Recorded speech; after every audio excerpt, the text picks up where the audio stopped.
boss told me to gain some perspective, so I did and found a new job. I worked as a systems administrator for an IT firm. I got tired of dealing with abusive and angry clients for 5 years. I got tired of being micromanaged and being exploited. I got tired of being talked down to like I was a child anytime the slightest little mistake was made. When my boss learned I was no longer going to work in another market 3 days a week like I originally planned and he had no one else because no one wanted to deal with the jerks in that market, he spent an hour lecturing me on taking a long hard look at myself. He said that he was concerned about my reliability after refusing to spend 3 hours a day commuting to the other market on top of my work day. If I can't rely on you to work in the other market then I just don't know if you have much of a future with this company. I think you need to take a long hard look at yourself and gain some perspective. You know what? You are absolutely right. 2 weeks later, I found a new job and gave my notice. He begged me to stay, offered me more money, etc. This went on for days. I said no thanks. I finally found that perspective you wanted me to find. Boy am I glad I did. A new job with a raise and benefits, and no stress. The only advice you've ever given me of value. Good luck to you. He let me go a week into my notice. Started the new job, loved my new boss and my co-workers. It's been over a year later, the former boss hired 6 different people to fill my spot. Each lasted 1-2 months before they left. Wonder why that is. Maybe he needs to gain some perspective on how to run a company and treat people? Getting kinky with my frigid roommate. I used to rent a room in my old roommate's condo. We generally got along but he was a bit stingy and would get really anal about certain things that affected me unfairly as a paying roommate. The biggest point of contention was the thermostat. I liked to be comfortable and would keep it at 70. He preferred 65 to save money even though he was well off. I tried to compromise, but it descended into us each moving the thermostat when the other left. Finally he put his foot down and said it has to stay at 65. Unfortunately for my roommate, I had learned about bimetallic strips that old thermostats use to gauge temperature. 2 different metals are back to back in a coil. As one expands more than the other, the coil unwinds and turns the furnace on or off. Knowing this, I agreed to keep it at 65, but I didn't agree not to put a teensy tiny kink in the strip behind the dial to change what 65 meant to the furnace. Several times he thought it's not stupidly cold in here, and started obsessively checking the dial to catch me red-handed. He was so confused when it was exactly at 65 every time. Eventually he started setting it even cooler to compensate, but with a subtle kink here or there I managed to stay comfortable while keeping the peace. Added since this post blew up, I have made a donation to UNICEF to help keep needy kids warm this winter. Please consider doing the same. If you donate through December 31st your donation will be tripled. I took a co-worker's parking spot after they complained I was arriving late. My commute to work got progressively longer and unpredictable over the past year due to 4 bridge closures occurring within months or weeks of each other. No date has been given for their reopening, so for the time being, short of heading off for work an hour or 2 ahead of time, you risk arriving a minute to 5 minutes late once or twice a week. Everyone has been impacted by the traffic in one way or another, which I mentioned because there was no way someone could feign ignorance. One coworker, though, didn't care about legitimate reasons for my being slightly late for work every now and then, and complained so adamantly behind my back about it that my immediate supervisor reluctantly wrote me up. I knew it had to be that one coworker because they would get noticeably irritated whenever traffic conditions were brought up. They would leave the room, loudly interrupt with unimportant questions or comments, or roll their eyes. They're also known for complaining about every little thing, at one point having played a big role in not having a seasonal employee rehired the following year. Despite that coworker, I love my job, so I started leaving for work an hour and a half earlier than before. My arrival time is now anywhere from 15 to 45 minutes before my shift starts. And that's when I notice the annoying coworker always arrives about 10 minutes early and always has a very convenient street parking space available. I used to park on a different side of our building before traffic got bad, and had never noticed that they'd unofficially claimed that public parking spot is theirs. Most of the time, I'm at work early enough to get my pick of any spot in our always crowded employee parking lot. But no parking spot other than theirs makes up for my having to wake up at 5:30 in the morning. That coworker can't complain about my being late now. They know better than anyone that I'm at work way before I have to. I've mentioned my arrival time to other co-workers with them in earshot, so they know I'm parking there out of spite. I've also gone as far as parking right in the middle of a space large enough to accommodate their car and mine. I have no idea if they've complained to our supervisor about it or not, but I really want them to have been stupid enough to complain about my taking their public parking spot away. Interviewer accuses me of parking in the handicap spot and tells me to prove it. A few years ago while I was in school and job hunting, I got an interview at a company for office work, filing, answering phones, setting appointments, etc. I was looking forward to getting an office job instead of retail or fast food. The building had big window walls that overlooked the parking lot so you could see cars pulling in and parking. I pull into the lot and park my car. I get out and walk into the office. Now as I'm walking in, I note that there is a car parked in the handicap space in the front of the office. This car looks just like mine, I should note. So I walk in and I'm greeted by the manager, who kind of gives me a scowling look. It made me uneasy a little as we walk back to his office. We sit down and he is asking me questions in a bit of a clipped tone. He seems annoyed by my answers and I don't understand what's going on at this point. Finally he says, "Do you always park in handicap spaces?" I'm confused, so I ask him what he means. He goes on a rant about how entitled I am for parking in the handicap spot at a potential place of employment, and I'm just getting more lost. I asked him what is going on because I didn't park in the handicap spot.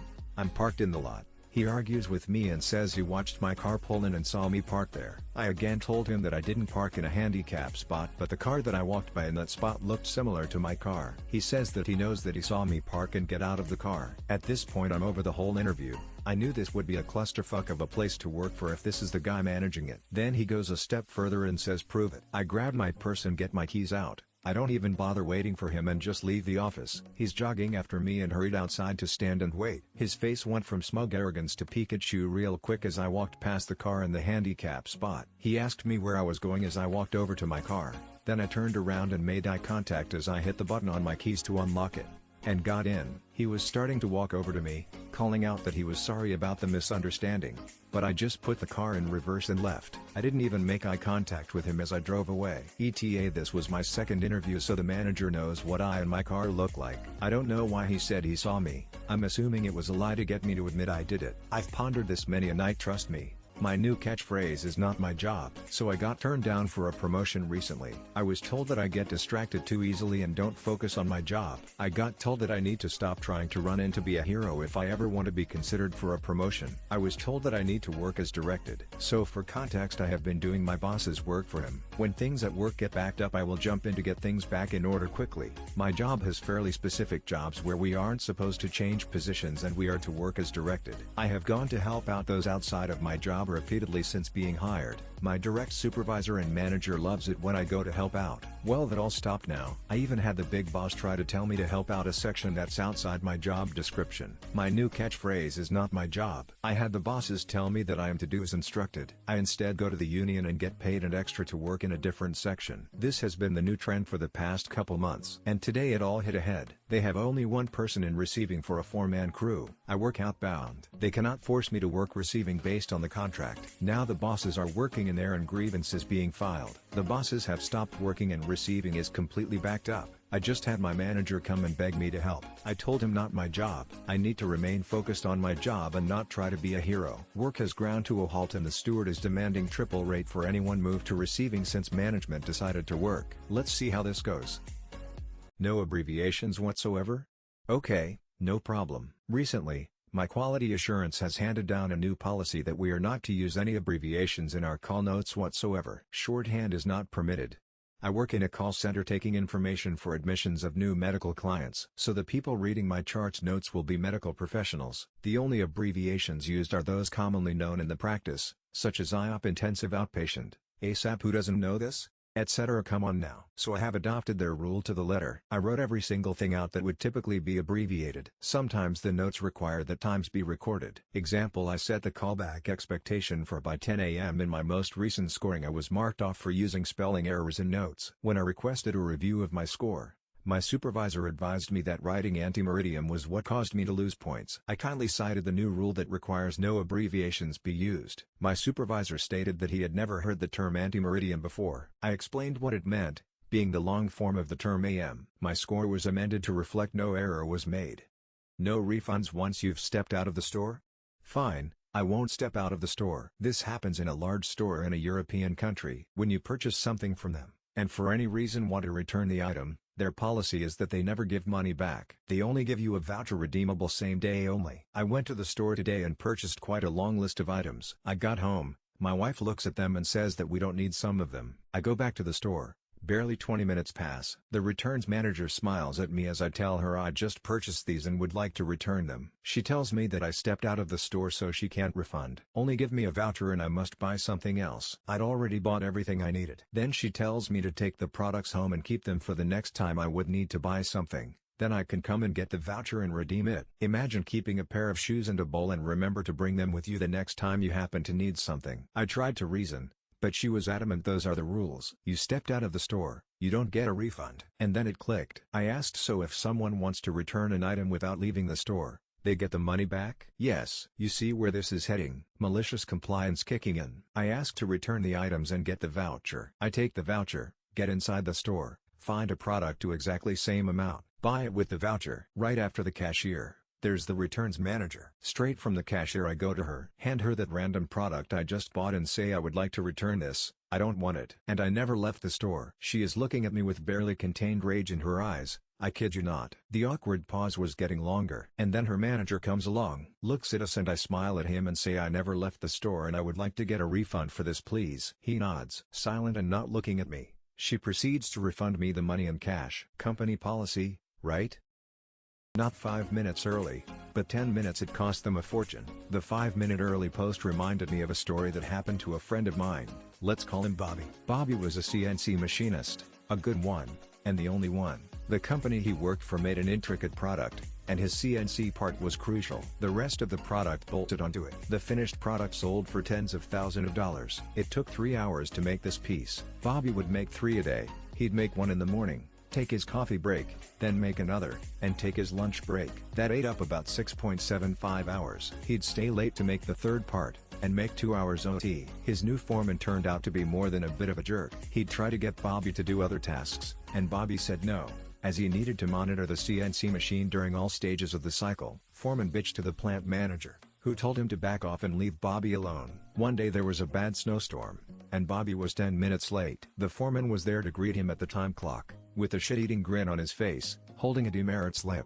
Bobby had clocked in a minute late the previous week, and the union rules said that if you were late twice within 14 days you got 20 demerit points. Bobby and foreman got into a bit of an animated conversation, and the union steward came over and said that Bobby had no choice but to take the demerit hit. So Bobby went to work. His shift was 8 a.m. to 4:30 p.m.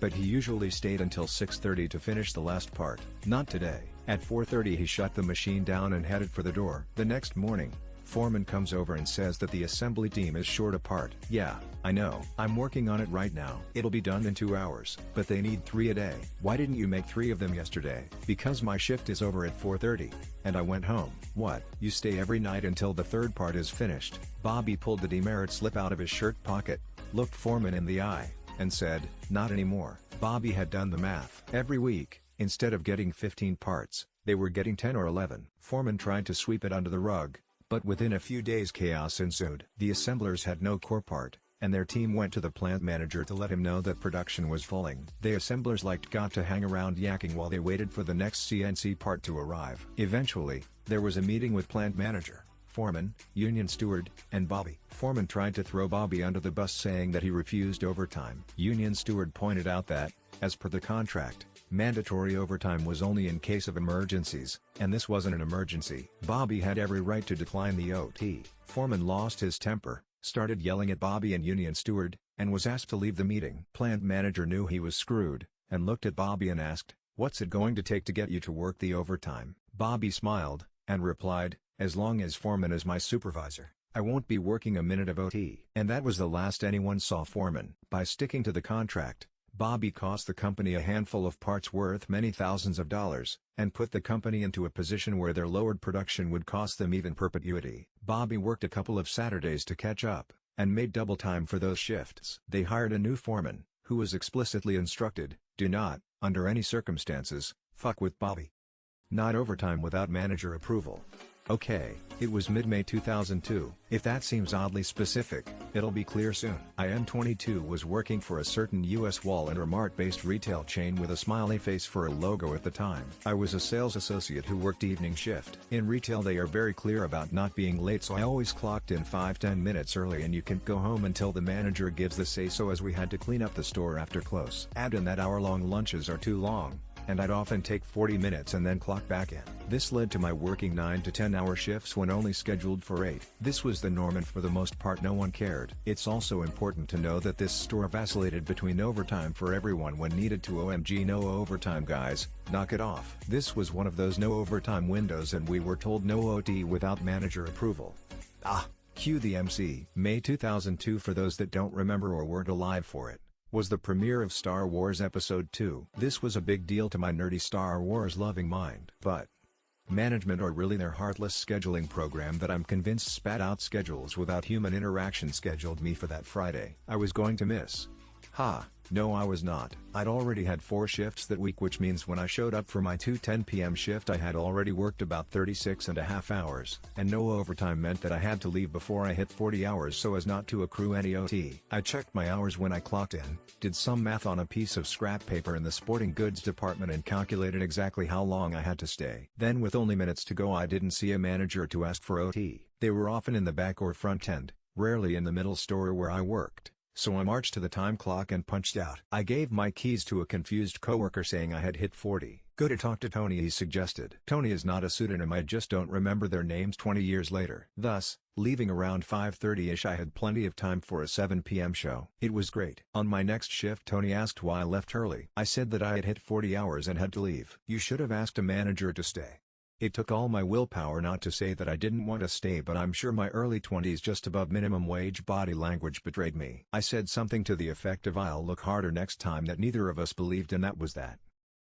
Software developer did what I was told. I worked at a pipeline company that supported hundreds of clients. Part of the mission was gathering information from internal sources and create client-specific reports which were required to be available at the start of their business day by web. Once, when the site's team lead was on vacation, the off-site manager asked me to provide a design change which included providing downloadable PDF reports as well as several other changes. Up to this point, this company had not been utilizing my software engineering skills. I was just maintaining their existing software product as a programmer. I was excited to show them what I was truly capable of producing. I put in over 60 hours that week researching the requirements, the customer usage patterns, hardware resources required, development plan, including staged implementation. All that's needed for creating a great design document. And it was a great design document. When the site team lead returned from vacation, he went ballistic, claiming that the design was trash and totally useless. He then sketched out a plan that poorly covered about 25 of the requirements and which didn't consider hardware usage and availability. My current guess is that he felt threatened by my abilities, but I was told to implement team lead's plan as he documented it. So, I did what I was told. While my research indicated that less than 5 of the clients bothered to review the daily reports unless they were tracking down a specific problem. Time to create each report was 10-20 seconds. So, part of my plan was to create the customer's PDF report files as requested during the business day when the computer workload was light. And once they downloaded the PDF, delete that PDF from disk. The team lead's replacement design required the PDFs to be created for all clients every night. He also failed to add the cleanup process, leaving the PDF files on disk. You can see where this is going. It added a massive amount of computer to the nightly processing, delaying the finish of the daily processing. And it took a couple of months to fill up the hard drive. But the team lead said my design was trash and I should do what I was told. I never offered any solutions to that company again. I just did what I was told. When the hard drive fills up, not my problem. If the nightly processing could not be completed in time, not my problem. Nowadays, we would call this quite quit. Edit 1 quiet as several people have pointed out to me. Edit 1.8 quiet quit or whatever. I write software, not English. Edit 2 several people asked about the outcome. First, when the hard drive filled up, I was blamed. The team lead even made a big deal about how could a programmer create files and not have the delete process. I didn't bother pointing out that it was his plan. Second, they moved my project's servers to a server farm private cloud with allocated CPU allotment. They based the allotment on measuring the usage over a month and dividing by 30, without looking at the fact that 90 of the processing was consumed between midnight and 4:00 a.m. When the project's processing overran the allotted time limits, they questioned me about changes. I pointed out that their server farm project lead based the expected usage inaccurately. Since he was best buds with the second-line manager, so my name was added the hit list. The good news is that when the company decided on layoffs, they got me, the manager, the second-line manager and the server farm project lead. The team lead's comment about me leaving was, "What am I going to do now?" They actually expected him to do work after their layoffs. Sure, give me the traffic violation ticket. Long-time lurker, First time poster. This happened in the Philippines. X200B 3 years ago. I was driving to get some lunch for me and my co-workers. I stopped at an intersection with a traffic light. I was to turn left and made sure to stop before the yellow intersection box. There were no painted markings on the road apart from the intersection box. This is important. X200B. Whilst waiting for the light to turn green, a traffic enforcer suddenly knocked on my window and told me that I have stopped my car beyond the white stop line for cars. Basically, the enforcer said that I was impeding the pedestrian crosswalk. My co-worker seated in the passenger seat and I checked through the car windows and we cannot see any painted lines on the road apart from the intersection box. The enforcer guided me to turn left and made me stop at the side of the road. X200B. It was lunchtime, and it's common for some traffic enforcers here to ask for bribes for people to get out of violations. X200B. The following conversation then went as follows. X200B. Enforcer: you know I stopped you? Op: no. Please enlighten me. Enforcer: you stopped within the pedestrian lane. Op: even though there were no clear markings on the road? Enforcer: they're there. Clear as day. Very faded, but still there. Op: getting the hint that the enforcer is asking for bribes. Okay. Enforcer: do you want me to give you a ticket? Op: yes, please. You are an enforcer of the law. If you tell me that I made a violation, then I completely trust your authority. I apologize for the driving error I made. So please write your ticket, give it to me, then I'll immediately settle my fines. Thank you also for letting me know that I committed a mistake and I will make sure to not do it again. X200B. Enforcer suddenly had a Pikachu face, realizing that he won't be getting a bribe from me. After 10 seconds of stunned silence, he just said, "Get the hell out of here." X200B. I drove off with my lunch intact, money intact, and 2 bouts of howling laughter courtesy of myself and my co-worker. You get what you asked for. So I have been working for this huge pharmaceutical manufacturing company for 5 years and have never had a write-up. In July they changed the attendance policy. Our managers and supervisors came around and apologized for relaying the incorrect information about the new leave policy. At the end of August, early September, everything that could go wrong went wrong. I got into an accident and didn't have a car around the last week of August. First week of September my pipes under my house broke and I had no water for 2 days. Then at the end of September I was at work, got a migraine so bad I got physical sick and asked permission to leave work early, which is an excused absences, otherwise I'd be getting wrote up for job abandonment. Normally I just suffer through my migraines first. With the new policy, although we get sick time, it is considered unexcused if we take it regardless of why we took it. Second, our sick policy states if you are sick you have to leave immediately. We make intravenous meds, so all this happened in September. I walk into work the first week of November to a write-up. I asked my boss, who literally just started the job 30 days before, what it was for, and he said HR told him to give it to me. So I asked my manager and she says it's because my absences are considered a pattern. I also asked what the statute of limitations was because October I didn't miss a single day of work but got wrote up in November for August. Anyways, I asked how an emergency can be patterns. She had no answer. I set up a meeting with HR and she cancels on me on my off day. I'm not salary. I don't check my email on my off days. I only work 14 to 15 days a month. Keep in mind I had to rearrange my schedule to even make the meeting. I ask for another meeting and that she call or text so that I can get it whether or not I worked that day, and HR sets a date, then cancels it almost immediately. Again, at this point I'm pissed because I literally sent an email with 8 questions about the new policy I needed clarified, but HR refused to reply in an email. Anyways, per the policy the only excused absences outside of planned vacation is FMLA. So I contacted my doctor and put down every current health issue I am dealing with and get granted 5 days a month for intermittent leave for the next year. Now instead of my working 14-15 days a month I only work 9 or 10. All because HR wanted to be dicks. They got what they asked for.